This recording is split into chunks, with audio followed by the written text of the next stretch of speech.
দুটি অনুষ্ঠান সফল করার লক্ষ্যে আগরতলা পুর নিগমের এক গুরুত্বপূর্ণ বৈঠক হয়েছে। বুধবার এই অনুষ্ঠান হবে রবীন্দ্র ভবনে, অপরটি হবে জিবি হাসপাতাল চত্বরে। মঙ্গলবার পুর নিগমের কনফারেন্স হলে আয়োজিত অনুষ্ঠানে মেয়র, ডেপুটি মেয়র, কমিশনার, সমস্ত কর্পোরেটরগণ, জোনাল চেয়ারম্যান সহ অন্যান্য আধিকারিকদের নিয়ে এই বৈঠক হয়। রবীন্দ্র ভবনের অনুষ্ঠানটি হবে সেবাই স্বচ্ছতা। উদ্বোধন করবেন রাজ্যের মুখ্যমন্ত্রী প্রফেসর ডক্টর মানিক সাহা। সেখানে পুর নিগমের বিভিন্ন ওয়ার্ডের সাফাই কর্মীদের সম্বর্ধনা দেওয়া হবে।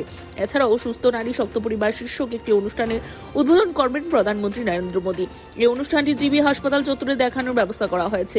এ উপলক্ষে সেখানে এক অনুষ্ঠান হবে। এই দুটি অনুষ্ঠান সফল করার লক্ষ্যেই মঙ্গলবার পুর নিগমের কনফারেন্স হলে এই বৈঠক হয়। মেয়র দীপক মজুমদার এই কথা জানিয়েছেন। দুটি অনুষ্ঠানেই উল্লেখযোগ্য সংখ্যক মানুষের সমাগম হবে বলেই আশা করা হচ্ছে, কিন্তু বিশ্বকর্মা পূজার দরুন যানবাহন পেতে যেন কোনো সমস্যা না হয় সেই বিষয়টি দেখা হচ্ছে বলেও জানান মেয়র। প্রধানমন্ত্রী নরেন্দ্র মোদীজির জন্মদিনকে উপলক্ষ করে আগামী 17 সেপ্টেম্বর আগামীকাল থেকে 2রা অক্টোবর গান্ধী জয়ন্তী অবধি বিভিন্ন কর্মসূচি ভারত সরকার, রাজ্য সরকার, আগরতলা পৌর নিগম থেকে নেওয়া হয়েছে। তার উদ্দেশ্যে আজকের এই আলোচনা সভা, বিশেষ করে আগামীকালকে বিশেষ দুটি গুরুত্বপূর্ণ অনুষ্ঠান আছে। একটা হচ্ছে রবীন্দ্র শতবার্ষিকী ভবনে মাননীয় মুখ্যমন্ত্রী সেবাই স্বচ্ছতা উৎসবের আনুষ্ঠানিক উদ্বোধন করবেন। তো সেখানে আমাদের ওয়ার্ড থেকেও যাতে আমাদের লোকরা যায় এবং উপস্থিত থাকেন, ওয়ার্ড কর্পোরেটর থাকেন, আমাদের আধিকারিক থাকেন, এবং এখানে সাফাই কর্মীকে উনি সম্বর্ধিত করবেন, যারা আগরতলা শহরকে নিয়মিত সাফাই রেখে সুন্দর শহর রাখেন। তাদেরকে মুখ্যমন্ত্রী সরকারের পক্ষ থেকে তাদেরকে সম্বর্ধিত করা হবে। যদি এই অনুষ্ঠানে যাতে আগরতলা পৌর নিগমের সমস্ত ওয়ার্ডের কর্পোরেটররা এবং এলাকার লোকরা যাতে অংশগ্রহণ করে এবং সাফাই কর্মীরা থাকেন, সেই উদ্দেশ্যে আজকের আলোচনা সভা। আমাদের সভায় ডেপুটি মেয়র মনিকা দত্ত মহোদয়া, জোনাল চেয়ারম্যানগণ, এমআইসি মেম্বারগণ, আমাদের ডেপুটি কমিশনার, এসপি কমিশনারগণ এবং বিভিন্ন কর্পোরেটরগণ, অন্যান্য আধিকারিকগণ ছিলেন।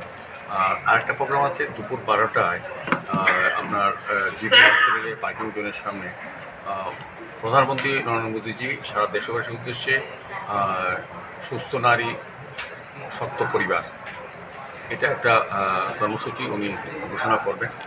সেক্ষেত্রেও আমাদের যাতে উপস্থিতি সবাই থাকে, প্রধানমন্ত্রী সেই আলোচনা রাখবেন দেশবাসীর উদ্দেশ্যে এবং আমাদের রাজ্যবাসী, আমাদের মহিলাদের উদ্দেশ্যে উনি কিছু কর্মসূচি ঘোষণা করবেন। সেটাকে সফল করার জন্য কী কী ব্যবস্থা গ্রহণ করা উচিত সেই গতকালকেও আমরা ওই 6 আগরতলা বিধানসভার অন্তর্গত আগরতলা পৌর নিগমের বিভিন্ন ওয়ার্ডের কর্পোরেটর, 57 বিধানসভা কেন্দ্রের কর্পোরেটর এবং সবার সঙ্গে আমরা আলোচনা করেছি যাতে প্রধানমন্ত্রীর প্রোগ্রামে সফল হয় এবং বেশি সংখ্যার লোক যায়। কালকে যেহেতু শ্রী বিশ্বকর্মা পুজো, সেক্ষেত্রে কিছুটা অসুবিধা হবে, যান চলাচলের ক্ষেত্রে কিছুটা বিঘ্ন ঘটে, কারণ সবাই পুজোর সময় ব্যস্ত থাকেন প্রতি বছর। যেহেতু প্রধানমন্ত্রীর প্রোগ্রাম এবং এটা একটা বিশেষ প্রোগ্রাম, সেটাকে আমরা সবাইকে অনুরোধ রেখেছি অন্তত সবাই যাতে পুজো সামনে রেখে। त्रिपुरा का नंबर 1 इंटरनेट, टीवी और डिजिटल सेवा प्रदाता बालाजी डिजिकॉम लेकर आया है आपके लिए बेहतरीन सुविधाएं। Superfast internet, smart IPTV, OTT और केबल टीवी, अब सब कुछ एक ही जगह पर। क्यों? बालाजी डिजिकॉम है हजारों घरों का भरोसेमंद नाम। सभी डिजिटल होम एंटरटेनमेंट सेवाओं का सुपर पैक, अब सबसे कम दाम में सबसे ज्यादा मनोरंजन और 100% संतुष्टि की गारंटी के साथ।